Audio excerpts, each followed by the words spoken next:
Everyone, welcome back to your favourite channel Magnet Brains. मैं हूं शिप्रा तिवारी और यहाँ पर आपको बिल्कुल फ्री एजुकेशन प्रोवाइड कराया जाता है मेरे बच्चों, ताकि आप अपने लाइफ में बहुत अच्छा कुछ कर सकें। सो आज की कहानी जो मुझे सुनानी आप सुनेंगे अपनी शिप्रा मैम की ज़बानी, and it is all about the assisted reproductive technologies. Last class में मैंने आपको इनफर्टिलिटी के बारे में पढ़ाया, जिसमें मैंने आपको समझाया कि बहुत सारे ऐसे कपल्स रहते हैं जो कंसीव नहीं कर पाते। कारण बहुत सारे हम लोगों ने पढ़े कि उनके बॉडी के रिप्रोडक्टिव ऑर्गन्स में कोई डिफेक्ट है, कोई मेडिसिन वो ले रहे हैं, कोई स्ट्रक्चरल डिफेक्ट है, ओव्यूलेशन नहीं हो रहा है, स्पर्म सही तरीके से नहीं बन रहे हैं, अल्कोहलिज्म है, ज़्यादा शराब पीते हैं, बहुत सारे कारण मैंने आपको बताए। मैंने आपको बताया कि जो इनफर्टिलिटी होती है वो दो प्रकार की हो सकती है। कौन कौन सी? प्राइमरी और सेकेंडरी। अगर कोई कपल ने कभी भी कंसीव नहीं किया है, इसे कहते हैं प्राइमरी इनफर्टिलिटी। कोई कपल ऐसा है जिसने बार बार कंसीव किया है पर प्रॉपरली फुल टर्म प्रेगनेंसी नहीं हो पा रही है, तो this is a secondary infertility. मैंने आपको सिखाया कि इनफर्टिलिटी वो कंडीशन है जिसमें 1.5 से 2 साल अनप्रोटेक्टेड सेक्स करने के बावजूद बच्चा नहीं पैदा हो रहा है।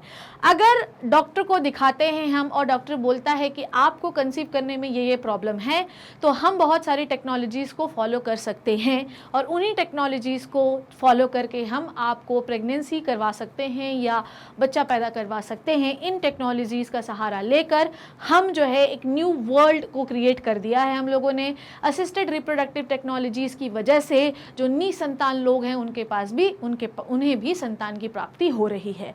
असिस्टेड रिप्रोडक्टिव टेक्नोलॉजीज़ में आज हम इनफर्टिलिटी को से मुक्त होने वाली जो है टेक्निक्स के बारे में पढ़ेंगे। बहुत सारी असिस्टेड रिप्रोडक्टिव टेक्नोलॉजीज़ हैं जिनके बारे में आज हमें पढ़ना है। What is the assisted reproductive technologies? Art. Assisted का मतलब ये है कि ये रिप्रोडक्शन को असिस्ट करती है, मतलब जो कोई भी नॉर्मल रिप्रोडक्शन नहीं करवा पा रहा है, नॉर्मल तरीके से बच्चे पैदा नहीं करवा पा रहा है, तो you can follow this method. ये बहुत सारे टाइप के हैं, ऐसा नहीं है कि हमने सिर्फ एक ART बोल रही हूँ मैं, हमने सिर्फ एक ART मेथड बना रखा है, क्योंकि ह्यूमन बीइंग की प्रॉब्लम्स अलग अलग हैं। हर ह्यूमन बीइंग को अलग अलग तरीके की प्रॉब्लम्स हो सकती हैं बच्चों। अब किसको कौन सी प्रॉब्लम है हमको पता नहीं है।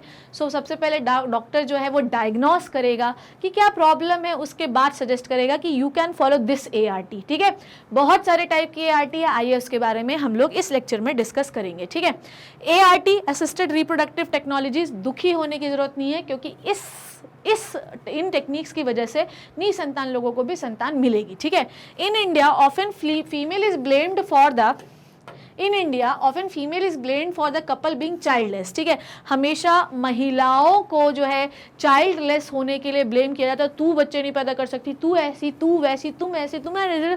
पर क्या एग्जैक्टली फीमेल कारण है बच्चे ना पैदा कर पाने के लिए? लास्ट क्लास में मैंने आपको बहुत सारी चीज़ें समझाई थी कि सिर्फ ऐसा नहीं होता कि फीमेल बच्चे पैदा नहीं कर सकती है, मेल्स के साथ भी बहुत सारी n नंबर ऑफ रीजंस हो सकते हैं इनफर्टिलिटी के। बच्चों समझ में आ गई बात? So there are n number of reasons of the infertility in the male as well.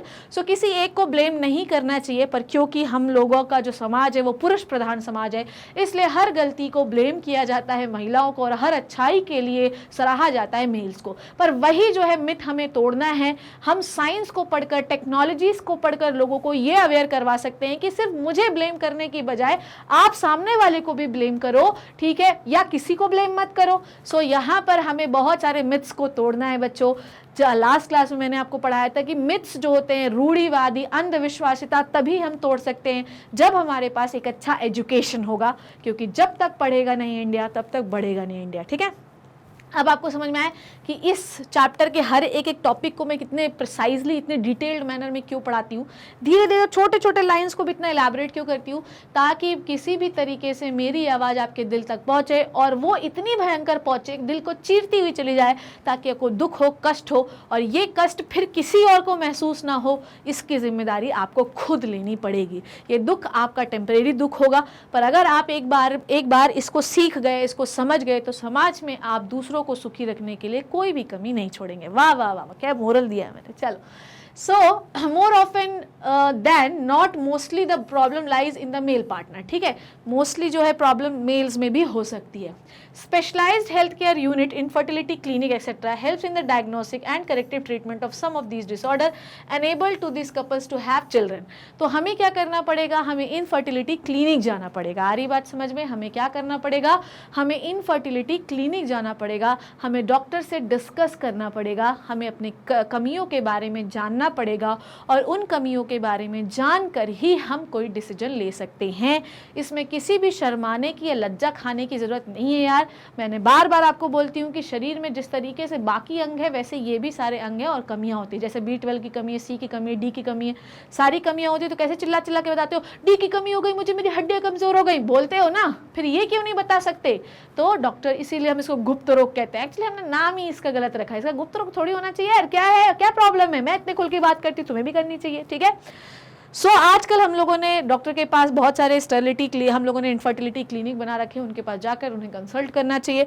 वो हमें बताते हैं कि अप्रोप्रिएट ट्रीटमेंट आपके लिए क्या है, आपको क्या ऐसा करोगे तो आपको प्रॉब्लम नहीं होगी, ठीक है। However, where such corrections are not possible, the couple could be assisted to have children through the certain special technique. बहुत सारी मेडिसिन होने के बावजूद अगर उसके बाद भी बच्चे नहीं पैदा हो रहे हैं तो we have different kinds of what? We have different kinds of technique. उन टेक्निक्स को फॉलो करके हम बेसिकली बच्चे पैदा करवा सकते हैं।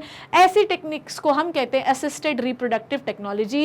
If your reproductive system is not working properly then you can follow the ART. आई बात समझ में? नॉर्मल रिप्रोडक्टिव सिस्टम से नहीं हो पा रहे हैं बच्चे तो यू कैन फॉलो दिस, और इसमें कोई शर्म नहीं है। समझ में आई बात? नॉर्मल तरीके से बच्चे होते हैं। आइए बात करते हैं। ART procedure are invasive and expensive. बिल्कुल सही बात है, ये इन्वेजिव है। इन्वेजिव का मतलब ये है कि ऑब्वियसली इसमें आपकी बॉडी के साथ थोड़ी बहुत तो छेड़छाड़ होगी ही, ठीक है। तो इन्वेजिव है, आपके बॉडी सेल्स को इसमें इन्वॉल्व किया जाएगा। साथ ही साथ ये बात ये एक्सपेंसिव है, ठीक है। तो if you can afford this method you can go with this, और इसमें कोई खराबी नहीं है।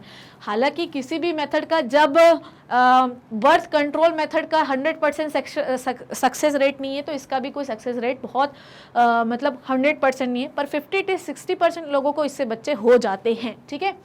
No long-term effects have been linked to the fetus born using the ART procedure, ठीक है। ऐसा कोई नहीं होता कि मैं टेस्ट ट्यूब बेबी हूँ और तू नॉर्मल बेबी है तो कुछ अंतर दिखेगा, जी नहीं, कोई अंतर नहीं दिखेगा। बस हम लोगों ने क्या किया है, जो बॉडी के अंदर प्रोसीजर होनी चाहिए तो उसको बॉडी के बाहर कर रहे हैं। पर बच्चा जो है वो यूट्रस के अंदर ही पलेगा, क्योंकि यूट्रस जैसा कोई दूसरा ऑर्गन आज तक हमने बनाया ही नहीं है। आई बात समझ में? हम सब बना सकते हैं पर गर्भाशय आज तक हमने नहीं बनाया है। किसी भी महिला का अगर गर्भ कमजोर है, समझो बात को, किसी भी महिला का यूट्रस कमजोर है या गर्भाशय कमजोर है तो हमें गर्भाशय उधार लेना पड़ता है, जिसे हम सेरोगेसी कहते हैं। समझ में आई बात? क्योंकि हमने नया गर्भाशय बनाने में हम असमर्थ हैं तो इसलिए हम नहीं कर सकते हैं। हमें गर्भाशय में बच्चे को ही पालना हमें कंसीव जो 9 मंथ का गेस्टेशन पीरियड है वो हमें कहाँ करना पड़ेगा? यूट्रस के अंदर ही करना पड़ेगा, क्योंकि हमारे पास कोई आर्टिफिशियल यूट्रस नहीं। हम सब कर सकते हैं बाहर, पर 9 गेस्टेशन पीरियड हमेशा यूट्रस के अंदर ही होगा। तो अगर किसी महिला का यूट्रस कमजोर है तो हमें यूट्रस उधार लेना पड़ेगा, जिसे हम कहते हैं सेरोगेसी। डन। इसका कोई साइड इफेक्ट नहीं है। ऐसा नहीं होगा कि तू सेरोगेट मदर है, तू नॉर्मल चाइल्ड है, तू टेस्ट ट्यूब बेबी है, तू इसका है, उस नॉर्मल बच्चे जैसे ही ये बच्चे होंगे। Most doctor recommend reserving ART as last resort for having a baby, ठीक है। सारा इलाज करने के बाद डॉक्टर्स इसे लास्ट ऑप्शन देते हैं बच्चा कंसीव करने के लिए। आगे बात करें, कौन कौन सी टेक्निक्स के बारे में आज हम इस लेक्चर में जानने वाले हैं, आइए देखते हैं। इन विट्रो फर्टिलाइजेशन, जिसे हम कहते हैं test tube baby, intracytoplasmic sperm injection transfer ICSI, GIFT, very important. All the techniques जो हैं ये सारी techniques NEET of point of view से इतनी इंपॉर्टेंट हैं जिसकी कोई लिमिट ही नहीं है। और बेटा इनके फुल फॉर्म तो ऐसे रटे होने चाहिए जैसे ब्रेड में मक्खन, रोटी के साथ सब्जी, दाल के साथ चावल। समझ में आई बात? IVF means in vitro fertilization, ICSI मतलब intracytoplasmic sperm injection transfer, GIFT gamete intrafallopian transfer, ZIFT zygote intrafallopian transfer, IUT intrauterine transfer, AI artificial insemination and last is the surrogacy, जो इसमें लिखी नहीं है पर आपको पढ़नी है, ठीक है। इन ARTs के बारे में आज हम लोग पढ़ने वाले हैं। चलिए एक एक करके हम लोग शुरू करते हैं। सबसे पहले सबसे इम्पॉर्टेंट इन विट्रो फर्टिलाइजेशन, जिसे हम टेस्ट ट्यूब बेबी के नाम से भी जानते हैं। आई बात समझ में? It is very very and most common type of ART which followed in the India, ठीक है। लोगों को ये लगता है कि टेस्ट ट्यूब बेबी है तो टेस्ट ट्यूब में बेबी बना लेते होंगे, ऐसा नहीं है। आज सारे मिथ्स मैं आपको क्लियर करने वाली हूँ कि टेस्ट ट्यूब बेबी का मतलब ये नहीं होता कि टेस्ट ट्यूब में बेबी पल रहा है। आइए जानते हैं क्या टेस्ट ट्यूब बेबी और आपके मिथ्स दूर करते हैं। देखिए, इन विट्रो फर्टिलाइजेशन का मतलब ये होता है कि हमें एक टेस्ट ट्यूब भी नहीं, हमें पेट्री डिश के अंदर फर्टिलाइजेशन करना है। ठीक है, क्या होता है कि हम ले लेते हैं स्पर्म। एक्चुअली ये तब होता है, इन विट्रो फर्टिलाइजेशन हम क्यों करते हैं, ध्यान से देखिए। अगर मान लीजिए कि फेलोपियन ट्यूब थोड़ी सी डिफेक्टिव है, ठीक है, सपोज दैट कि किसी फीमेल की फेलोपियन ट्यूब का एम्पुला वाला रीजन डिफेक्टेड है, तो फर्टिलाइजेशन नहीं हो सकता उस जगह पे, तो क्या करें? तो सीमेन लेते हैं या स्पर्म्स लेते हैं मेल का, ठीक है, मेल का स्पर्म लेते हैं और फीमेल का ओवा ले लेते हैं, ठीक है, इंजेक्शन के थ्रू हम ओवा निकाल सकते हैं, और फिर उन्हें एक पेट्री डिश में रख दिया जाता है, और उस पेट्री डिश में और उस कमरे में वो सारे एनवायरनमेंट रखे जाते हैं जब जो कि ज़रूरी है एक फर्टिलाइजेशन के लिए। इस पेट्री डिश को रखने के बाद इंक्यूबेटर में रखा जाता है, जो कि 37 डिग्री सेंटीग्रेड का होता है, क्योंकि human body temperature is the 37 degree centigrade, और फिर फर्टिलाइजेशन किया जाता है। अच्छा, इसमें एक ओवा और एक स्पर्म नहीं रखेंगे, इसमें हम मल्टीपल ओवा और मल्टीपल स्पर्म्स रखेंगे, क्योंकि ज़रूरी नहीं है कि अगर हमने एक स्पर्म और एक ओवा रखा तो वो फर्टिलाइज ही हो जाए।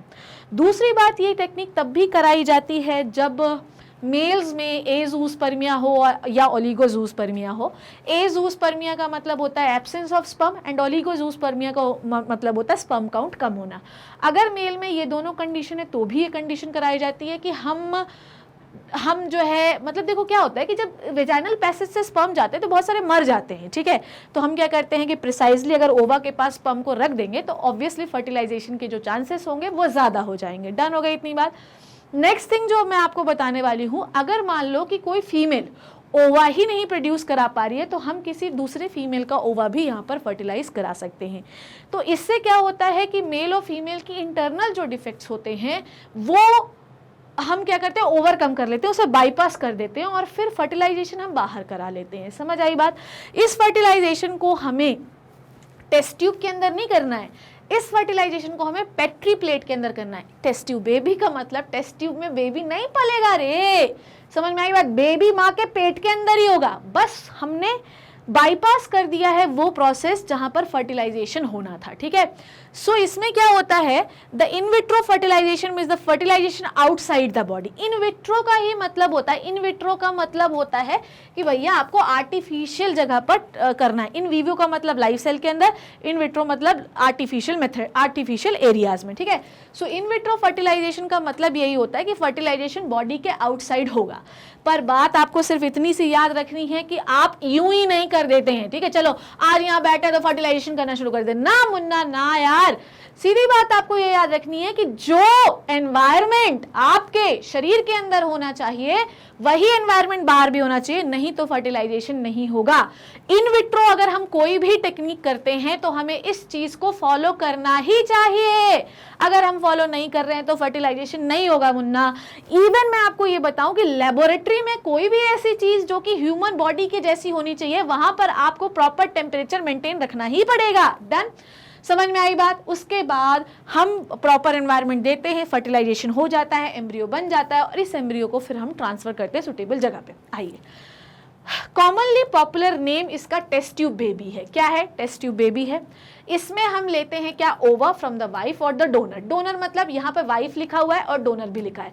कोई फीमेल जिसके पास प्रॉपरली हेल्दी ओवा नहीं है तो शी और he can use the donor ओवा। ठीक है, मतलब हम किसी दूसरे फीमेल का भी ओवा यूज कर सकते हैं। And sperm from the husband और डोनर, हस्बैंड नहीं प्रॉपरली स्पर्म प्रोड्यूस करा तो डोनर का यूज कर सकते हैं। अच्छा, इसके लिए सीमेन बैंक्स भी होते हैं।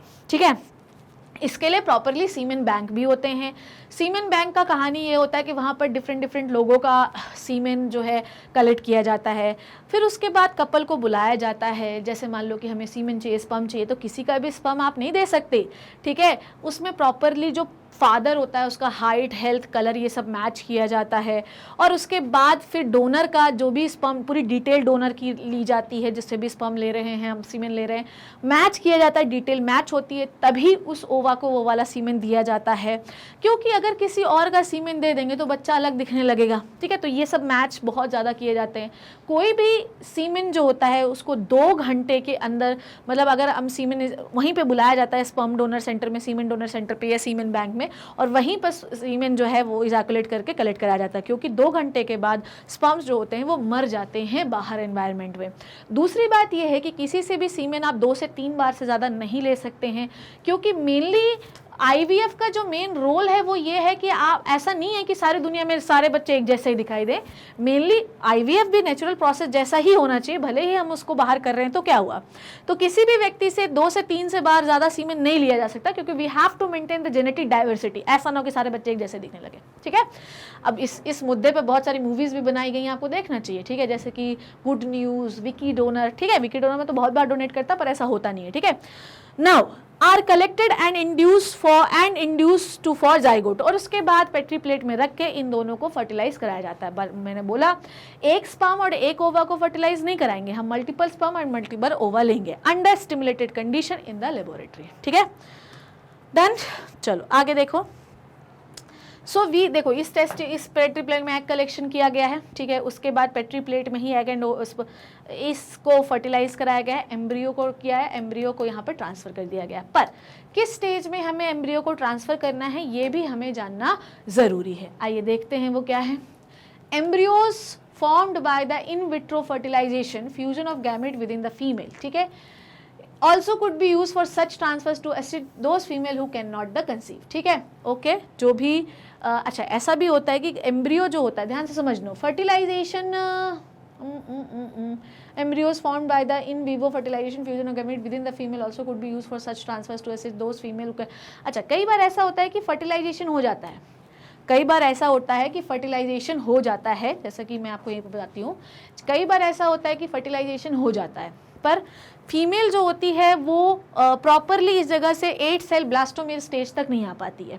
तो हम उस एम्ब्रियो को भी बाहर निकालते हैं, प्रॉपरली पेट्री प्लेट के अंदर उसको डिवाइड करवाते हैं, 8 सेल ब्लास्टोमेर स्टेज तक ले जाते हैं और फिर उसको यहाँ लाके इम्प्लांट करवा देते हैं। समझ आ गई बात। तो ऐसा नहीं है कि सिर्फ हमको बाहर जाइगोट बनाना है, हम जो है जाइगोट को निकाल कर एम्ब्रियो बनाकर एम्ब्रियो भी ट्रांसफर कर सकते हैं। समझे मेरी बात को? फिर से बोलती हूँ, देखो टेस्ट ट्यूब बेबी में हमको एग निकालना है, स्पर्म निकालना है, पेट्री प्लेट में फ्यूज कराना है, देन उसको डिवाइड होने देना है। कितने देर तक? 8 सेल ब्लास्टोमियर स्टेज तक, ठीक है। एक जाइगोट को हमें 8 सेल तक डिवाइड करना है। 8 सेल डिवाइड होने के बाद, ध्यान से सुनो मेरी बात, क्या बोल रही हूँ मैं, उसको हमें जो है ट्रांसफर करना है, ट्रांसफर करके जाइगोट बनाना है, जाइगोट को डिवाइड करना है, डिवाइड करने पे वो एम्ब्रियो बनेगा। कितना सेल? 8 सेल।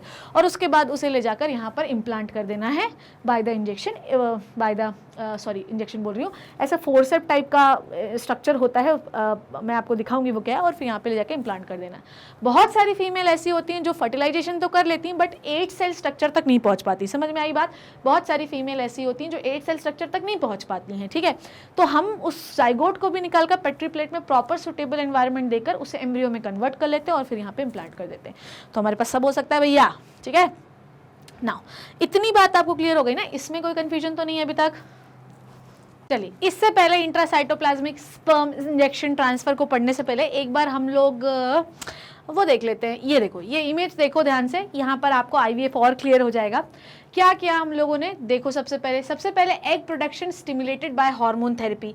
क्या होता है, जैसे कि हर महीने पे हमेशा एक ही ओवर डेवलप होता है, हर महीने पे एक ही ओवर डेवलप होता है ना।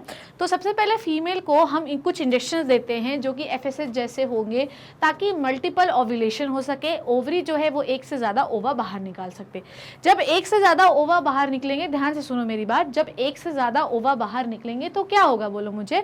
तो हम चांसेस ऑफ फर्टिलाइजेशन ज़्यादा होंगे। फिर वो बहुत सारे ओवा जो बाहर निकले उनको हम बाहर निकाल देंगे, उसको स्पर्म के साथ फ्यूज करा लेंगे। अब एक ही ओवा निकलेगा तब दिक्कत हो जाएगी, ठीक है। अगर हम वो फर्टिलाइजेशन प्रोसेस उसी फीमेल के साथ चाहते हैं, मदर वही चाहिए हमको, कोई और दूसरा डोनर नहीं चाहिए, तो फिर हमें पहले देना पड़ेगा कुछ दवाइयां जिससे ओव्यूलेशन ज्यादा हो जाए। ज्यादा ओव्यूलेशन होगा, ज्यादा से ज्यादा एग प्रोड्यूस होंगे, ठीक है।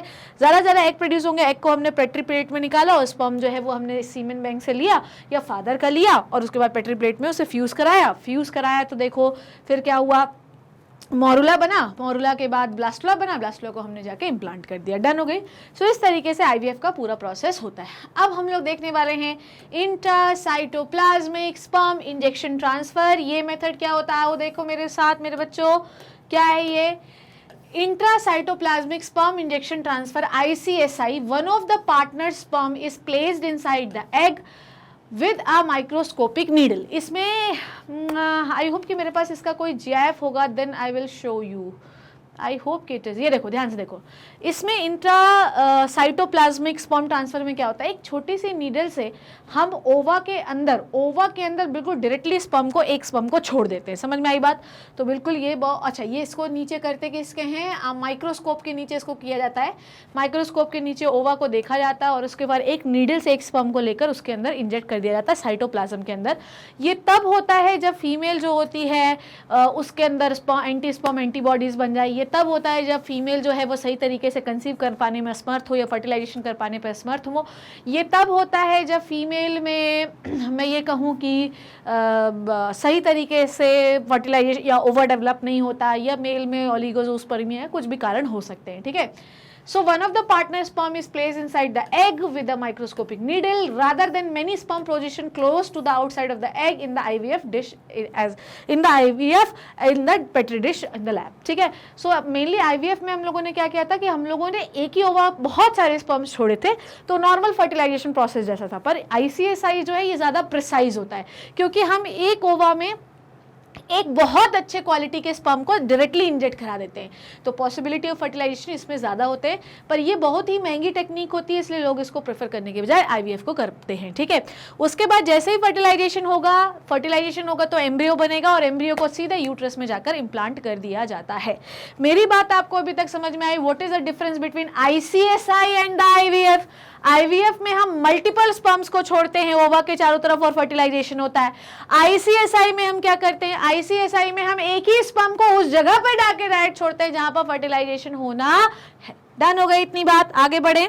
चलिए आगे देखते हैं क्या बोल रही हूं मैं। Now one of the most important technique of the ART is the gift मतलब गिफ्ट नहीं, ओके, गैमीट इंट्राफेलोपियन ट्रांसफर। कई बार फीमेल्स जो होती हैं, होता यह है कि फीमेल जो होती हैं वो स्पर्म्स को ले जा पाने में असमर्थ होती हैं। अगर उनका रिप्रोडक्टिव ट्रैक में कुछ प्रॉब्लम हो तो वो नहीं ले जा पाती हैं, ठीक है। कई बार ऐसा होता है कि हाँ मतलब इसीलिए होता है। और उसके बाद हम लोग क्या करते हैं, हम लोग डायरेक्टली गैमीट्स को उस जगह पर ट्रांसफर कर देते हैं जहां पर फर्टिलाइजेशन होना है। समझ आ गई बात? तो अगर आप पर्टिकुलरली उसी जगह पर गैमीट को ट्रांसफर कर रहे हैं जहां पर फर्टिलाइजेशन होना है, तो इस टेक्निक को हम कहते हैं गैमीट इंट्राफेलोपियन ट्रांसफर। ये तब होता है जब फीमेल के पास इतनी शक्ति नहीं है कि जो है स्पर्म्स को उस जगह पर पहुंचा पाए। ये तब भी होता है कि अगर मेल के पास स्पर्म काउंट कम है तो आधे से स्पर्म तो जो है रिप्रोडक्टिव ट्रैक में मर जाते हैं, तो डायरेक्टली हम स्पर्म को उसी जगह पर इंजेक्ट कराएं जहां पर फर्टिलाइजेशन होना है। The transfer of an ovum collected from the donor into the fallopian tube and another female who can not produce one but can provide the suitable environment for the fertilization and further development. क्या समझा? ऐसा भी हो सकता है। साथ ही साथ gamete intrafallopian transfer में हम ये भी कर सकते हैं कि अगर कोई फीमेल जो ओवा प्रोड्यूस, देखो गैमीट है मतलब स्पर्म एंड ओवा दोनों को हम फेलोपियन ट्यूब में ट्रांसफर कर सकते हैं। कभी ऐसा हो कि अगर फीमेल जो है स्पर्म को ले जा पाने में असमर्थ हो तो स्पर्म को भी ट्रांसफर किया जा सकता है। और यहाँ पर हम तब कर सकते हैं जैसे मान लो फीमेल की ओवरी खराब हो गई और ओवा प्रोड्यूस नहीं कर पा रहा है, तो हम क्या करेंगे, किसी डोनर से, ध्यान से देखो ये क्या कर रहा है, किसी डोनर से ओवा को लिया और फेलोपियन ट्यूब की इस जगह पे छोड़ दिया, इजैकुलेशन से स्पर्म आए और फर्टिलाइजेशन हुआ। समझ में आई बात? तो मेनली ये ओवम के लिए किया जाता है। किसके लिए किया जाता है? ओवम के लिए किया जाता है, क्योंकि स्पर्म ले जाने पे कोई फीमेल को कोई परेशानी ज़्यादातर होती नहीं है। तो mainly this technique is done for the transfer of ओवा, ठीक है। ये टेक्निक किसके लिए की जाती है? ट्रांसफर ऑफ ओवा के लिए। डन हो गई इतनी बात। तो जब भी आपको ओवा, आपके पास ओवा खत्म हो गए हैं, आप ओवा ढंग से, आपके जितने भी ओवा हैं वो डिफेक्टेड हैं, तो क्या करेंगे आप किसी डोनर को चुनिए, उससे वो आपको ओवा लेना है। ओवा को आप कुछ इंस्ट्रूमेंट्स की सहायता से फेलोपियन ट्यूब के एम्पुलरी जगह पर ट्रांसफ़र करिए, यहाँ से इजैकुलेशन से स्पर्म आएंगे, फर्टिलाइजेशन हो जाएगा। पर यहाँ पर आपको ये देखना है, कि ये प्रोसेस एक दिन में कंप्लीट नहीं होती है। आ रही बात समझ में? अगर आपको लगता है कि ये प्रोसेस एक दिन में कंप्लीट हो जाती है तो मूर्खता है, ऐसा नहीं होता है। इस प्रोसेस को होने में बहुत समय लग सकता है। तो हम पहले जो फीमेल होती है उसका साइकिल देख लेते हैं। आपको पता है कि जो फीमेल का साइकिल होता है वो 1 से 28 दिन से 1 से 35 दिन का हो सकता है। अब अगर 28 दिन का साइकिल है तो डे ऑफ ओव्यूलेशन कब होता है बच्चों? याद है आपको कि भूल गए आप? अगर मैं आपको एक साइकिल बना के दिखाऊं, ठीक है, अगर मैं आपको एक साइकिल बना के दिखाऊं, जो कि मैं करीब 150-200 बार आपको बनाकर दिखा चुकी हूँ। अगर मैं आपको एक साइकिल देखो मेरी तो लाइन भी सीधी नहीं खिंचती यार, मैं क्या करूं। सो अगर मैं आपको एक साइकिल बना के दिखाऊं, तो अगर मैंने माना कि किसी फीमेल का 28 डेज का साइकिल है, ठीक है, तो मैंने आपको क्या पढ़ाया बताओ मुझे, मैंने आपको बताया कि जो 14th डे होगा, कौन सा डे होगा, 14th डे होगा, ये होगा डे ऑफ ओव्यूलेशन, ठीक है, क्या होगा, डे ऑफ ओव्यूलेशन। अब हमने डे ऑफ ओव्यूलेशन हो गया, पर मैंने आपको ये भी तो सिखाया है ना बच्चों, कि मैंने आपको ये भी सिखाया है कि कुछ चीज़ें आगे पीछे हो सकती हैं। तो इवन जब हम नॉर्मली कंसीव करने के लिए, जब हमको आईवीएफ नहीं चाहिए है, कोई भी एआरटी नहीं चाहिए, तो भी हमें जो है, अगर हमें बच्चा चाहिए तो इस 14वें दिन को हम आइडियल नहीं मानते, इसके 2-4 दिन आगे और 2-4 दिन पीछे जो है हम इसको ऐसा पीरियड लेते हैं कि यहाँ पर कंसीव हो सकता है, ठीक है। नाउ अगर मैं बात करूं कि मुझे आईवीएफ कराना है, ठीक है, सो आईवीएफ अगर मुझे कराना है तो ये प्रोसेस एक दिन में कंप्लीट नहीं हो जाता, मल्टीपल रिपीटेड हमको चीज़ें करनी होती हैं, मल्टीपल 2-4 दिन तक हमें ऐसा करना पड़ेगा, डन है, ठीक है। अब होता यह है कि हमको पता है कि इस फीमेल का 14वें दिन ओव्यूलेशन होने वाला, तो उसके आसपास उसको इंजेक्शन दे दो ताकि वो ज़्यादा ओव्यूलेट कर पाए, ठीक है, ज़्यादा ओवा दे पाए। यहाँ पर हमें ऐसा करना है, ये भी चीज़ें रिपीट होंगी, यहाँ पर हमने ओवा ही ट्रांसफ़र कर दिया है, अब एक ओवा ट्रांसफ़र मत करो, 2-3 ओवा ट्रांसफ़र करो। इसलिए पता तुमको, इसलिए होता ये है कि जनरली जो एआरटी से बच्चे होते हैं वो एक से ज़्यादा हो जाते हैं। हम ये बोलते हैं यहाँ पे हमने 3 ओवा को ट्रांसफ़र किया, ठीक है, अब एक नॉर्मली हम ये चांस कहते हैं कि 50% चांस है, तो एक ओवा से फर्टिलाइज हो सकता है, पर अगर 50% से ज़्यादा हुआ तो तीनों से फर्टिलाइज हो जाएगा, तो पता 3 बच्चे पैदा हुए, 2 से हो गए तो 2 बच्चे हो गए। इसलिए एआरटी में एक से ज़्यादा बच्चे पैदा होते हैं, क्योंकि हम उसमें एक स्पर्म एंड ओवा, एक ओवा के साथ काम नहीं करते, हम ज़्यादा ओवा और ज़्यादा स्पर्म के साथ काम करते हैं। अगर एक से ज़्यादा ओवा से फर्टिलाइजेशन हो गया तो बच्चे जुड़वा और तिड़वा पैदा हो सकते हैं। डन हो गई इतनी बात। तो गैमीट इंट्राफेलोपियन ट्रांसफर में हम ओवा को कुछ इंस्ट्रूमेंट की सहायता से फेलोपियन ट्यूब के एम्पुलरी रीजन में भेज देते हैं और फिर इस सीमेन को इजैकुलेट करते हैं। सीमेन को भी हम जो है यहाँ से भेज सकते हैं उसी जगह पर जहाँ पर फर्टिलाइजेशन होना है। तो स्पर्म एंड ओवा दोनों को फेलोपियन ट्यूब में भेजो, फर्टिलाइज कराओ और फिर इम्प्लांट कराओ।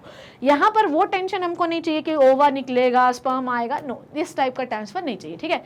नाउ अब देखो, मान लो कि फीमेल जो है वो फर्टिलाइजेशन नहीं होता उसके बॉडी में, ठीक है। सो गैमीट इंट्राफेलोपियन ट्रांसफर में आपको क्या करना है, गैमीट इंट्राफेलोपियन ट्रांसफर से हमें ओवा एंड स्पर्म को उस जगह पर पहुंचा देना है फेलोपियन ट्यूब के जहां फर्टिलाइजेशन हो रहा है। जैसे ही आपने उस जगह पर पहुंचा दिया जहां पर फर्टिलाइजेशन होना है, तो फर्टिलाइजेशन हो जाएगा, जाइगोट बन जाएगा और जाके इम्प्लांट हो जाएगा। ये तब होता है जब फीमेल जो है वो ओवा प्रोड्यूस नहीं कर पा रही है, स्पर्म को ले नहीं पा रही है, तब होता है। पर अगर मान लीजिए कि फीमेल जो है वो स्पर्म ओवा सब ठीक ठाक कर ले रही है, पर फर्टिलाइजेशन करने में उसे कोई प्रॉब्लम है या उसके अंदर ऐसा एनवायरनमेंट ही नहीं है कि वो फर्टिलाइजेशन कर पाए, तो ऐसी कंडीशन पे हमें क्या करना है, ऐसी कंडीशन में हमें बाहर फर्टिलाइजेशन करा लेना है, जाइगोट बना लेना है और उस जाइगोट को हमें कहाँ ट्रांसफर कराना है, फेलोपियन ट्यूब में ट्रांसफर कराना है। आईवीएफ और जिफ्ट में क्या अंतर है, जाइगोट इंट्राफेलोपियन ट्रांसफर, इसमें और आईवीएफ में क्या अंतर होता है। आईवीएफ में हम फर्टिलाइजेशन कराने के बाद, जाइगोट बनाने के बाद, उसे ब्लास्टोमियर स्टेज में कन्वर्ट करने के बाद डायरेक्टली यूट्रस में इम्प्लांट करते हैं।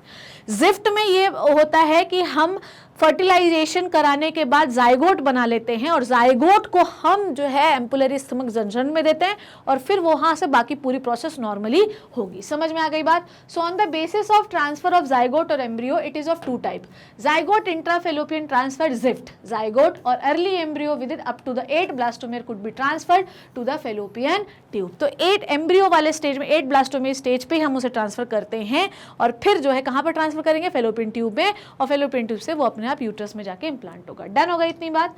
नाउ आगे बात करते हैं। Next is intrauterine transfer. Intrauterine transfer, embryos with more than 8 blastomere could be transferred in the uterus to complete the further development. ठीक है, इंट्रायूटेराइन ट्रांसफर, ठीक है, intrauterine transfer is just like the IVF. ठीक है, तो इसमें क्या होता है कि हम जो है सीधे यूट्रस में इम्प्लांट करते हैं। ठीक है, नेक्स्ट इज ओके। नाउ क्या बता रही थी मैं आपको, IVF नाउ। सो ये समझ में आया, intrauterine transfer is just like the IVF। ठीक है, IVF और इंट्रायूटेराइन ट्रांसफर एक जैसे ही मेथड है। समझ में आई बात। तो intra uterine transfer is the IVF, ठीक है। ICSI एक बार देखो, IVF में हमने इंट्रा यूट्राइन ट्रांसफर ही तो किया था, up to 8 cell blastomeal structure. ICSI में क्या किया था हम लोगों ने, हमने एक ओवा बाहर निकाला, सीधे एक स्पर्म उस ओवा के साइटोप्लाज्म में घुसाड़ दिया। गिफ्ट में हमने क्या किया था कि फेलोपियन ट्यूब में ओवा और स्पर्म डाल दिए थे और वहां जाके फर्टिलाइजेशन हुआ, बाकी सारी प्रोसेस नॉर्मल हुई। जिफ्ट में क्या हुआ कि हमने जाइगोट को ट्रांसफर किया है, और कहाँ ट्रांसफर किया है, फेलोपियन ट्यूब में, ना कि यूट्रस में, बाकी पूरी प्रोसेस नॉर्मल होगी, ठीक है। उसके बाद intra uterine transfer is just आपका IVF, सेम टू सेम वही चीज़ है, डन। नाउ अब मैं आपको सेकेंड लास्ट मेथड बताती हूँ, with is the artificial insemination. What is the artificial insemination? देखिए क्या होता है, मैंने अभी आपको बताया सीमेन बैंक के बारे में, ठीक है। सीमेन बैंक के बारे में मैंने आपको बताया कि सीमेन बैंक में जो मेल होता है उसकी पूरी डिटेल होती है उनके पास, पूरी डिटेल, कितनी हाइट है, कितनी हेल्थ है, क्या कलर है, क्या कैसी कहानी है, पूरी डिटेल उनके पास होती है, और वो जो है रखे रहते हैं। कोई मेल अगर वो नहीं है, अगर वो स्टेराइल है, नहीं हो पा रहा है बच्चा, तो हम उसके हेल्थ, हाइट, ये सारी चीज़ें मैच करके एक सुटेबल सीमेन को चुनते हैं और फिर उसे गिफ्ट कर दिया जाता है। जी, गैमेट इंट्राफेलोपियन ट्रांसफ़र भी कर सकते हैं हम, जिफ्ट भी कर सकते हैं हम, IVF कर सकते हैं, कुछ भी हम कर सकते हैं, ठीक है। नाउ अगर हम ICSI भी कर सकते हैं, कोई टेंशन नहीं है। So, artificial insemination is those technique जिसमें हम मेल का इजैकुलेशन नहीं यूज़ कर रहे हैं, मतलब हम मेल क्वाइटस यूज़ नहीं कर रहे हैं, मेन कॉपुलेशन नहीं यूज़ कर रहे हैं हम, बल्कि आर्टिफिशियली की मेल पार्टनर को क्या जो सीमेन है उसको इंजेक्ट कर रहे हैं। सारे जो भी जितने भी IVF मेथड्स होते हैं, जितने भी आपके ART मेथड्स होते हैं, उसमें आर्टिफिशियल इंसेमिनेशन का एक बहुत बड़ा रोल है। समझ में आ गई बात? So if the infertility of male is either due to the inability of male partner to achieve an erection of penis to the inseminate the female or due to the very low sperm count, अगर male erection deficiency, erection disorder है, उससे कोई नहीं होता erect, जिससे copulation नहीं हो पा रहा है, मेल में स्पर्म का काउंट कम है और मेल इनफर्टाइल है, स्टेराइल है, तो ऐसी कंडीशन में इंजेक्शन के माध्यम से हम डायरेक्टली स्पर्म को जो है यूट्रस के पास भेज देते हैं और यूट्रस से ऊपर चढ़ता हुआ फेलोपियन ट्यूब में चला जाता है। अब ये हम किसी सेम मेल पार्टनर का भी यूज़ कर सकते हैं। अगर मेल इरेक्शन पेनिस नहीं हो रहा है तो स्पर्म उसके ठीक रहे होंगे तो उससे भी निकाल सकते हैं, और अगर उसके पास स्पर्म ही नहीं है तो फिर हम किसी और का सीमेन उस पर इंजेक्ट करा सकते हैं। इस तरीके से देखो, यूट्रल आइलैंड पे हम स्पर्म छोड़ रहे हैं कि नहीं यूट्रस पे। नाउ अब होता ये, ध्यान से सुनना मेरी बात, होता ये है कि ये जो ये मेथड जो है, this is very very very very popular in the guy भैंस, ठीक है। हरियाणा में एक गाय है जो कि जिसका 20 लाख रुपए का कुछ ml सीमेन बिकता है, क्योंकि उसके द्वारा पैदा होने वाली जो गाय हैं वो बहुत ही अच्छी क्वालिटी की और बहुत ज़्यादा दूध देने वाली हैं। तो आर्टिफिशियल इंसेमिनेशन जो होता है ये गाय भैंसों और जानवर में तो बहुत पॉपुलर है। जब भी हम डिज़ायर क्वालिटी ऑफ कैटल चाहते हैं तो हम जो है सीमेन बैंक में जाते हैं पशुओं के, और फिर उनसे अपने जो गाय है उसको लेके जाते हैं और वहाँ से आर्टिफिशियली इंसेमिनेट करवा लेते हैं, जिस भी क्वालिटी का हमें जो है फ्यूचर में गाय चाहिए। समझ में आ गई बात? Artificial insemination is one of the most popular method in the पशुपालन। जब भी हमें अच्छी दूध देने वाली गाय चाहिए और अगर उसका मेल पार्टनर जो है वो इतना एफिशिएंट नहीं है, उसके पास ज़्यादा दूध देने वाले जीन्स है ही नहीं, तो क्या करोगे भैया, उसको जो है पशुपालन बैंक में लेके जाओ, वहाँ पर जो है सीमेन बैंक में लेके जाओ, सीमेन पर्टिकुलर वो गाय चुन लेंगे।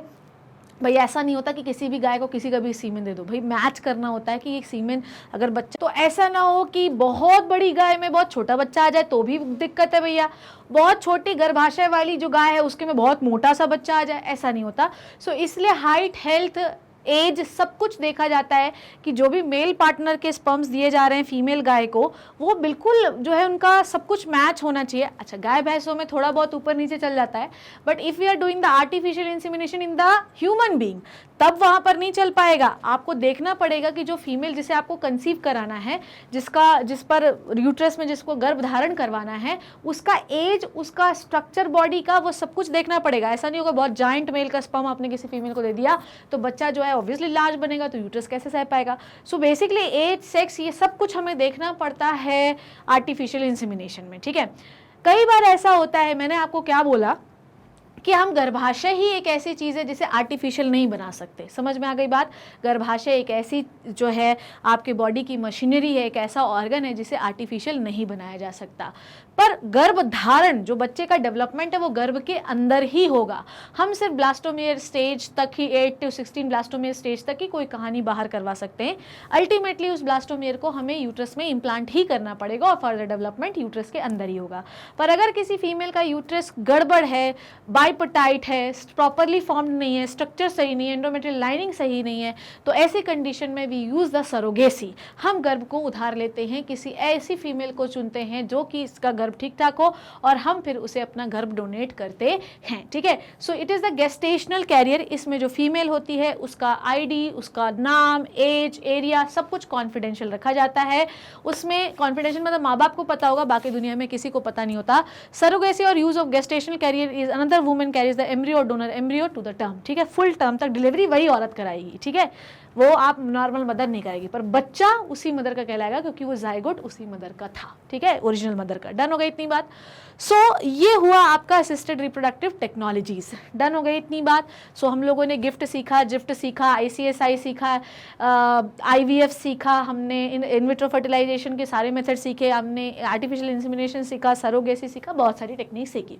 सो अगर किसी के बच्चे नहीं लुक एट द NCERT, अगर किसी के बच्चे नहीं पैदा हो रहे हैं तो we always follow the assisted reproductive technologies. ठीक है, in vitro fertilization, IVF outside the body in almost similar condition as in the body. ठीक है, समझ में आई बात? तो IVF और एम्ब्रियो ट्रांसफर सेम चीज़ है। समझ में आई बात? IVF और एम्ब्रियो ट्रांसफर सेम चीज़ है, फॉलोड बाय एम्ब्रियो ट्रांसफर। तो हम क्या करते हैं, हमको पहले क्या करना है, उसको फर्टिलाइज कराना, फर्टिलाइज करने के बाद उसे सेल डिवाइड होने देना है, कंडीशन वही देनी है जो ह्यूमन बॉडी में मिलती है, और फिर एम्ब्रियो को ट्रांसफर कर देना है। कहाँ पर? अगर जाइगोटिक स्टेज पे ट्रांसफर कर रहे हैं तो ये जिफ्ट कहलाएगा। एम्ब्रियो ट्रांसफर करा रहे हैं देन दिस इज IVF। ठीक है, तो एम्ब्रियो ट्रांसफर करा रहे हैं तो कहाँ कराओगे? यूट्रस में। और अगर जाइगोट ट्रांसफर करा रहे हो तो कहाँ कराओगे? फैलोपियन ट्यूब में। ठीक है, one of such method, in this method popularly known as test tube baby. ठीक है, क्या कहते हैं इसे? हम टेस्ट ट्यूब बेबी कहते हैं। First test tube baby is the Kanupriya Agarwal. ठीक है, कनुप्रिया अग्रवाल। ठीक है, test tube baby programme. Ova from the wife और डोनर। ठीक है, ध्यान से सुनो। ओवा फ्रॉम द वाइफ और donor and sperm from the husband और male is collected and induced to form zygote under the stimulated condition in the laboratory. Zygote और early embryos with up to 8 blastomere could then transfer to the fallopian tube. This is the zift. मैंने बोला कि अगर आप zygotes को transfer कर रहे हैं then this is called as zift, पर अगर आप एम्ब्रियो, प्रॉपरली फॉर्म्ड एम्ब्रियो को ट्रांसफर कर रहे हैं then this is IVF, और IVF में बच्चा जो एम्ब्रियो बना है उसको यूट्रस में ट्रांसफर करना पड़ेगा। ठीक है, and the embryo with more than 8 blastomere it is the IUT, intrauterine transfer. समझ में आ गई बात? तो अगर आप 8 से ज़्यादा ब्लास्टोमियर ट्रांसफर कर रहे हैं तो इट इज इंट्रायूट्राइन ट्रांसफर, और अगर आप 8 सेल या उससे कम सेल वाला चीज़ ट्रांसफर कर रहे हैं देन आपको फैलोपियन ट्यूब में ट्रांसफर करना पड़ेगा। ठीक है, embryos formed by in vivo fertilization. In vivo fertilization मतलब नॉर्मल सेल में of gamete with in the fertilization, fusion of gamete within the female is also could be used for such transfer, assist those female who cannot conceive. ठीक है, so basically ये सारी technique हम उनके लिए करते हैं जो कंसीव नहीं कर पाते। Transfer of an ova collected from the donor into the fallopian tube is called as gamete intrafallopian transfer. अगर कोई फीमेल का ओव्यूलेशन सही नहीं होता, उसका ओवा ठीक से नहीं होता, तो हम एक डोनर ओवा चुन लेते हैं और उसको इंस्ट्रूमेंट के माध्यम से फेलोपियन ट्यूब में छोड़ देते हैं और फिर फर्टिलाइजेशन करा लेते हैं। ठीक है, of another female who can not produce one but can provide suitable environment for fertilization and further development is also another method attempted. ठीक है, समझ में आ गई बात? अच्छा, गैमीट इंट्राफेलोपियन ट्रांसफर जब हम करते हैं, ठीक है, गैमीट इंट्राफेलोपियन ट्रांसफर जब हम करते हैं तो हम क्या करते हैं कि गैमीट को ही ट्रांसफर कराया जाएगा फीमेल बॉडी में और डोनर किसी और को चुन लिया जाएगा। क्या लिखा हुआ है यहाँ पर अगर आप ध्यान से देखो, transfer of an ova collected from a donor into the fallopian tube, ठीक है, of another female who can not produce one. देखा आपने, किसी डोनर को चुन लो कि तू मुझे अपना ओवा दे दे, ठीक है, और फिर उसके बाद फेलोपियन ट्यूब में उसे ट्रांसफर करा दो, और वो जो औरत है वो भले ओवा नहीं प्रोड्यूस कर सकती पर वो सारे वो एनवायरनमेंट दे सकती है जो बच्चा बनाने के लिए होते हैं, बच्चा कंसीव करने के लिए होते हैं, बस ओवा नहीं बना पा रही तो ओवा किसी और से ले लो, क्या टेंशन है। ठीक है, समझ में आई बात? नाउ ठीक है, another method intracytoplasmic sperm injection is another specialized procedure to form embryo in the laboratory. हम एम्ब्रियो को लेबोरेटरी में भी बना सकते हैं जिसमें स्पर्म को डायरेक्टली साइटोप्लाज्म ऑफ ओवा में छोड़ा जाता है। ठीक है, उसके बाद अच्छा ये कब करते हैं हम लोग, ये तब करते हैं जब फीमेल में इरेक्टाइल डिसफंक्शन हो, फीमेल सीमेन अच्छे से नहीं प्रोड्यूस कर पाता हो, लो स्पर्म काउंट हो, ये सब कहानी तब होती है। अच्छा जब मेल में कोई इनएबिलिटी हो, ध्यान से समझो मेरी बात को, क्या बोल रही हूँ मैं, अगर मेल में कोई इनएबिलिटी हो तो हम आर्टिफिशियल इंसेमिनेशन का प्रोसेस कर सकते हैं, ठीक है। आर्टिफिशियल इंसेमिनेशन कुछ नहीं करना है, स्पर्म बैंक से सुटेबल स्पर्म डोनर को चुनना है और अपने अंदर इंजेक्ट करा लेना है, ठीक है। Okay now it is the कहाँ था यार, पूरा पढ़ा ही नहीं मैंने, ठीक है। इनफर्टिलिटी कहाँ था, अगर किसी मेल पार्टनर में लो स्पर्म काउंट हो, ठीक है, लो स्पर्म काउंट हो, it could be corrected by the artificial insemination technique. इस टेक्निक में क्या करते हैं हम लोग, सीमेन कलेक्टेड फ्रॉम द हस्बैंड और हेल्दी डोनर। अगर हस्बैंड में इरेक्टाइल डिसफंक्शन है, मेल पेनिस इरेक्ट नहीं होता तो उससे भी लिया जाता है। And introduce into the vagina और इनटू द यूट्रस, यार सीधे यूट्रस में दे सकते हैं। अगर सीधे यूट्रस में दे रहे हो तो it is the intra uterine insemination, और वेजिना में दे रहे हो तो नॉर्मल इंसेमिनेशन, ठीक है। आई बात समझ में। दो ऑप्शंस आर मेनी, बहुत सारे ऑप्शंस हैं। All these technique require extremely high precision handling by the specialized professional and expensive instrumentation. होता यह है कि हम सब कुछ कर सकते हैं। टेक्निक्स जो होती है, हमेशा टेक्नोलॉजी जो होती है वो बहुत पैसे से मिलती है, क्योंकि टेक्नोलॉजी बहुत पैसे से डेवलप हुई है तो ऑब्वियसली पैसा लगेगा। पर इस टेक्निक को करने के लिए अगर हम किसी एक स्पर्म को किसी ओवा में घुसा रहे हैं तो भैया प्रॉपरली हैंडलिंग होनी चाहिए, प्रॉपर अक्ल होनी चाहिए डॉक्टर को। आपको ऐसे डॉक्टर को चुनना है जो कि बहुत एक्सपीरियंस हो और इस टेक्निक को करने में एक्सपर्ट हो, ठीक है। IVF करवा रहे हो किसी से तो आपको प्रॉपरली सब वेरीफाई करना चाहिए डॉक्टर का, ठीक है। मेडिकल प्रैक्टिशनर अच्छे चुनने चाहिए, ठीक है। और ये बहुत एक्सपेंसिव भी होते हैं, तो अगर एक बार नहीं हो पाई, फेल हो गई, तो आपके बहुत पैसे डूब जाएंगे।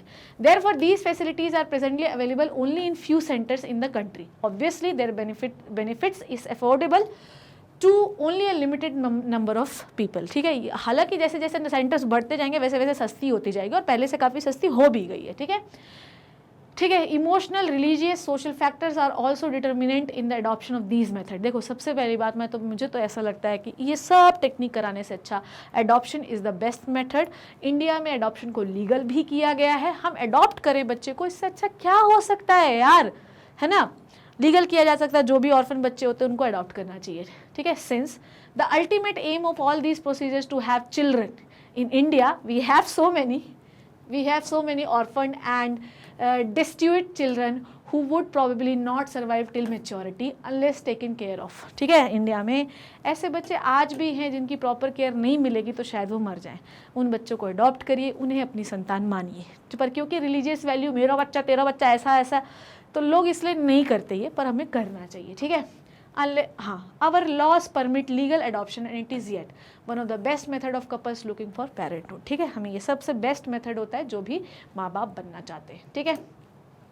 सो आज की कक्षा में मैंने आपको सिखाया what ART, assisted reproductive technologies. IVF में हमने सीखा कि हमें एम्ब्रियो बनाना है, ठीक है, हमें पूरा जाइगोट से एम्ब्रियो तक डिवाइड करना है, यूट्रस में इम्प्लांट करना है, ठीक है। फिर हमने सीखा जाइगोट इंट्राफेलोपियन ट्रांसफ़र, जिसमें जाइगोट को फेलोपियन ट्यूब में ट्रांसफ़र करना है। फिर हमने सीखा गैमीट इंट्राफेलोपियन ट्रांसफ़र, जिसमें ओवा को फेलोपियन ट्यूब में ट्रांसफ़र करना है। फिर हमने सीखा ICSI, जिसमें आपके स्पर्म को सीधे ओवा में घुसा देना है, ठीक है। फिर हमने और क्या सीखा, बस, ठीक है। और एम्ब्रियो ट्रांसफ़र का मतलब यही होता है, IVF एम्ब्रियो ही तो ट्रांसफ़र करते हैं उसमें। अब मैं इस पूरे चैप्टर की आपको बताती हूँ समरी, कि आज हम लोगों ने इस पूरे सेशन में रिप्रोडक्टिव हेल्थ के जितने भी लेक्चर्स पढ़े हैं उसमें हमने क्या क्या पढ़ा। NCERT से ये समरी उठाई मैंने, कहीं और से नहीं उठाई। और डेटा आपने देखा कि जहाँ पर भी मुझे लगेगा कि आपको बताना है वहाँ मैं बताऊँगी, ठीक है। नेक्स्ट क्लास में मैं आपको ये भी बताऊँगी कि पहला टेस्ट ट्यूब बेबी कौन सा था, कनुप्रिया अग्रवाल, किसको क्या कहानी मिली, कौन सबसे सक्सेसफुल हुआ, वो सारी कहानी मैं आपको नेक्स्ट क्लास में बताऊँगी, टेंशन नहीं लेना, ठीक है। Reproductive health refers to a total wellbeing in all aspects of reproduction, physical, emotional, behavioural and social. किसी को भी हम बोलते हैं कि तू फिट है, अगर मैंने बोला रिप्रोडक्टिव, मैं तो बढ़िया हूँ, मैं तो सब हूँ, तो बढ़िया फिट हो मतलब फिजिकली आपको सही साट होना चाहिए, सही सुंदर नहीं, फिजिकली फिट होना चाहिए। Emotionally you have to strong, ठीक है। आंधी आए, तूफान आए, मेरे आंखों से आंसू निकल ना पाए, जो मेरे आंसू निकल भी जाएं तो लोग मुझे कमज़ोर ना समझने पाएँ, ठीक है। बिहेवियरल, आपका बिहेवियर अप्रोप्रिएट होना चाहिए, नहीं कि जब बोल रहे हैं रोग दुखी बात कर रहे हैं, अरे यार आज मेरी जॉब चली गई तो आप हंस रहे हैं तो ये गलत बात है, ठीक है। सोशली आप वेलबींग होने चाहिए, लोग आपके अच्छे दोस्त होने चाहिए, आप प्रॉपरली प्रेजेंटेबल होने चाहिए। Our nation was the first nation in the world who initiate the in the world to initiate the action plans at the national level towards the attaining reproductively healthy society. हमारा nation पहला ऐसा nation है जिसने initiate किया 1947 में RCH के कुछ programmes बना के कि हमारे देश को एक अच्छा देश बनना है ताकि वो हर प्रोस्पेक्ट में हेल्दी बन जाए। समझ में आई बात? इसके लिए हमें क्या करना है? इसके लिए हमें लोगों को अवेयर करना है। समझ में आई भाई? आ गई बात? हाँ, इसके लिए हमें लोगों की प्रॉपरली काउंसलिंग करनी है। ठीक है, बच्चे दो ही अच्छे, चाहे लड़का हो लड़की।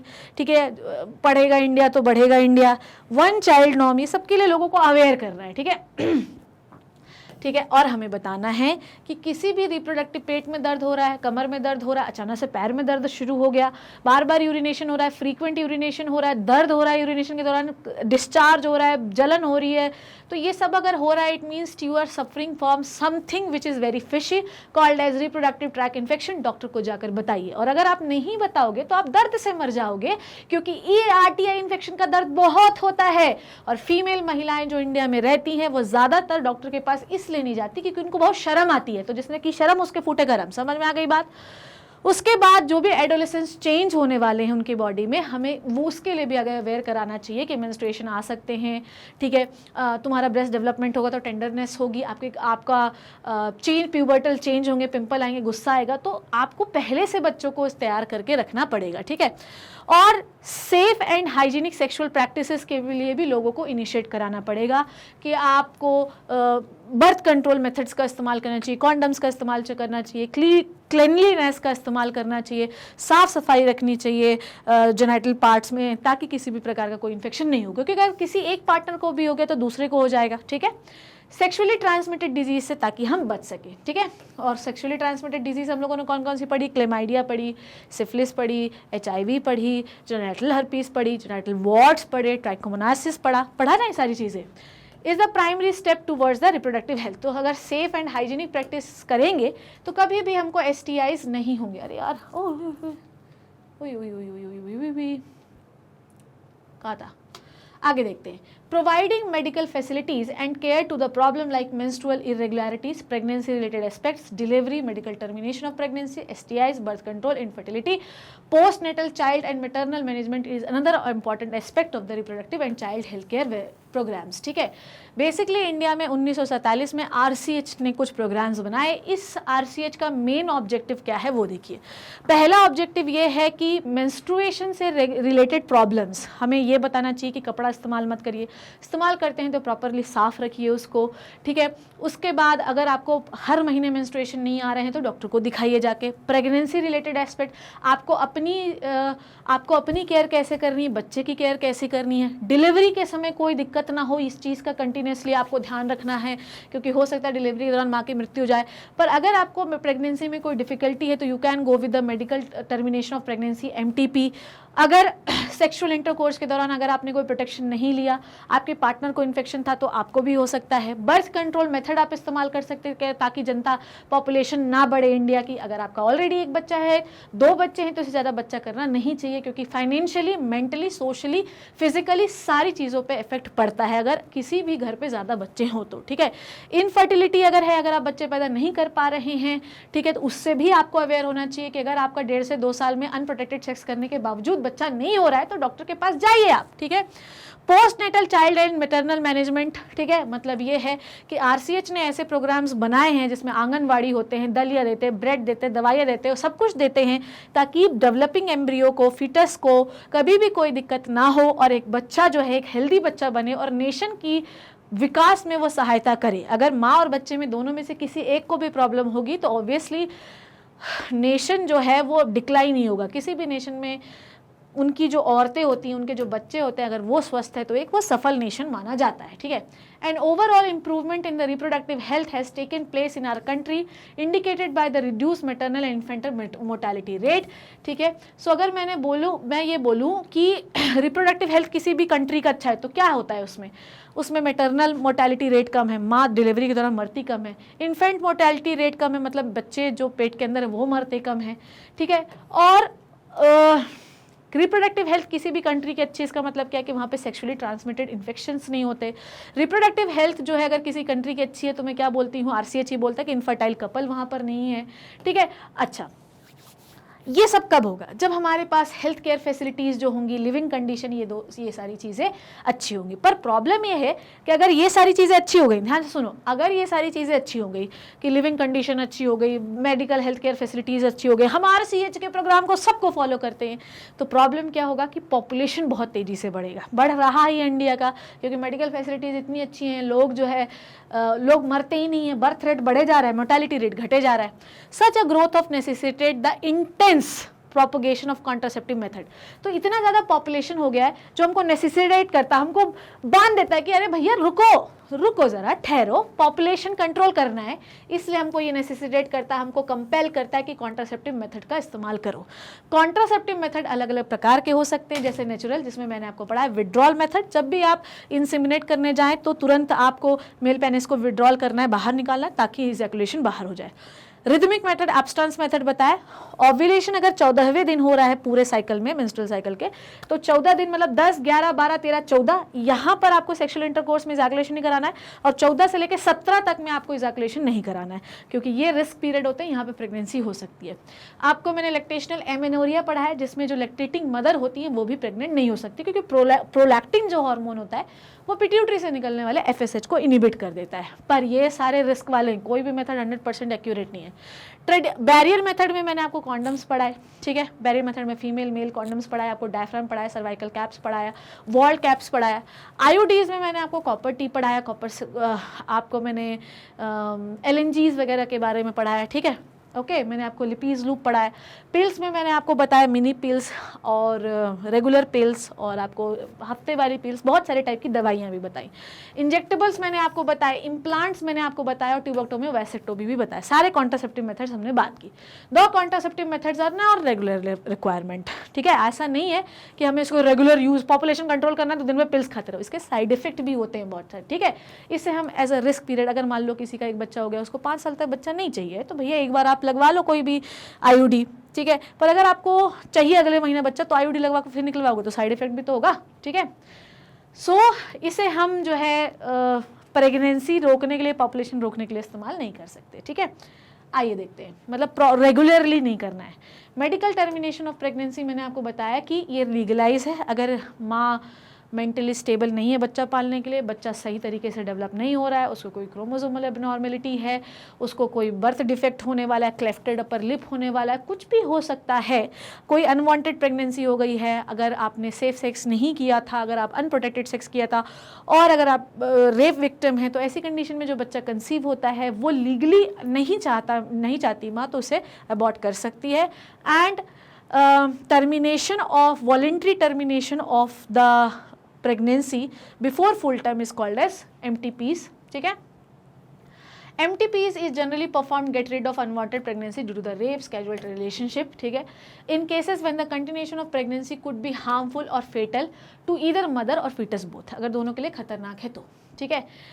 क्या होता है कि अगर हम ये सब मेथड्स नहीं फॉलो करें, ध्यान से सुनो मेरी बात, क्या बोल रही हूँ मैं, अगर हम कॉन्डम्स का इस्तेमाल नहीं करते हैं, सेफ सेक्स नहीं करते हैं, तो ऐसी कंडीशन में सेक्सुअली ट्रांसमिटेड डिजीजेस भी इन्फेक्शन फैल जाती हैं। लोग इसको बताते नहीं हैं तो ये बीमारी फैलती जाती है, और बहुत सारे पेल्विक इन्फ्लामेटरी डिसऑर्डर्स हो सकते हैं, पल रहा बच्चा मर सकता है, इनफर्टिलिटी हो सकती है, और भी बहुत सारे कॉम्प्लिकेशंस हो सकते हैं, ठीक है। इसलिए इनका अर्ली डिटेक्शन बहुत ज़्यादा ज़रूरी है। बचने के लिए हमें मल्टीपल पार्टनर्स नहीं लेने चाहिए, हमें ड्यूरिंग द सेक्सुअल इंटरकोर्स हमें प्रोटेक्शन लेने की बहुत ज़्यादा ज़रूरत है, तभी फैलेगी नहीं। ना अगर कोई पेरेंट कंसीव नहीं कर पा रहा है 2 साल से अनप्रोटेक्टेड सेक्स के बावजूद, तो इसे हम इनफर्टिलिटी कहते हैं। इनफर्टिलिटी को ठीक करने के बहुत सारे मेथड हैं, जैसे कि इन विट्रो फर्टिलाइजेशन, जिसमें हम लोगों ने टेस्ट ट्यूब बेबी के बारे में पढ़ा। समझ में आ गई बात। सो ये this is the summary of the reproductive health कि इस चैप्टर में हमने क्या क्या पढ़ा। पूरी NCERT की एक एक लाइन हमने घोट कर पी ली, ठीक है। सो ये आपका 4th चैप्टर खत्म हुआ, ठीक है। एंड नेक्स्ट चैप्टर में कौन सा शुरू करूँगी वो नेक्स्ट क्लास में ही आपको पता चलेगा। आई होप कि जो मैंने आपको रिप्रोडक्टिव हेल्थ में पढ़ाया वो अच्छे से आपको समझ में आया। इस चैप्टर को समझने का प्रयास इसलिए करिएगा क्योंकि यहाँ पे बहुत बड़े बड़े मोरल्स हैं। अगर ये चैप्टर आपको समझ में नहीं आ रहा है तो बार बार लेक्चर को देखिए। इस लेक्चर में समझने की ज़रूरत नहीं ज़्यादा, इसमें आपको दिमाग खोल के रखने की ज़्यादा ज़रूरत है। जब तक इंडिया के लोग इस 3 चीज़ों को लेकर सजग नहीं होंगे तब तक हम कभी भी एक बेहतर समाज की कल्पना नहीं कर सकते। सकते हैं। इसलिए इस टॉपिक को मैंने बहुत खुल के पढ़ाया। इवन मैं आपको एक बात बताऊं, जब मैं यहाँ पढ़ा रही थी तो मेरे कैमरामैन जो है वो रूम से भाग जाते हैं, अरे मैडम क्या पढ़ा रही है, आपको कुछ समझ में नहीं आ रहा है। पर उनको खुद को भी अवेयर होना चाहिए, और मैं अवेयर करती हूँ, मानती नहीं हूँ, क्योंकि मैं तुम्हारी मैडम हूँ। सो आई होप कि जो मैंने आज आपको समझाया, बताया, और इतने दिनों से जो मैं आपको समझा रही हूँ, कुछ तो दिमाग में घुसा ही होगा। अगर कुछ घुसा तो दूसरों को भी दिमाग पे दो। समझ में आ गई बात? लेक्चर्स को अरेंज मैनर पे देखने के लिए you can visit the website of magnet brain. कुछ नहीं करना है, magnetbrain.com टाइप करोगे तो आपको ये वेबसाइट खुल के दिखेगी। क्लास 12 पे क्लिक करना, यहाँ पे आपको टीचर्स दिखेंगे जो 12th पढ़ाते हैं, उसमें आपको मेरी फोटो पे क्लिक करना है, तो ऐसा एक विंडो खुलेगा जिसमें 2 चैप्टर चल रहे हैं। हालांकि यहाँ पर अभी अपडेटेड वन नहीं है, रिप्रोडक्टिव हेल्थ आज खत्म किया, मे में उस पब्लिक कल या परसों तक अपडेट हो जाएगा। आप क्लिक करोगे तो रेगुलरली आपको पूरे सीक्वेंस में लेक्चर दिखेंगे, एक के बाद एक के बाद एक के बाद आराम से देखते जाओ। और मेरे बच्चों, अगर तुमने मेरे लेक्चर देखे हैं तो स्कूल में तुम टॉप करोगे और नीट में तुम्हारा सिलेक्शन होगा, गारंटी है। ठीक है, तो इस तरीके से आप देख सकते हो। नेक्स्ट वीडियो करते जाओगे तो अगले वीडियो आते जाएंगे। ठीक है, अगर आपको मेरे अच्छे लेक्चर लगते हैं तो कंटिन्यूसली मेरे साथ बने रहिए। See you in the next class with the new chapter. तब तक मेरे साथ बने रहिए बच्चों। Thank you so much and bye bye.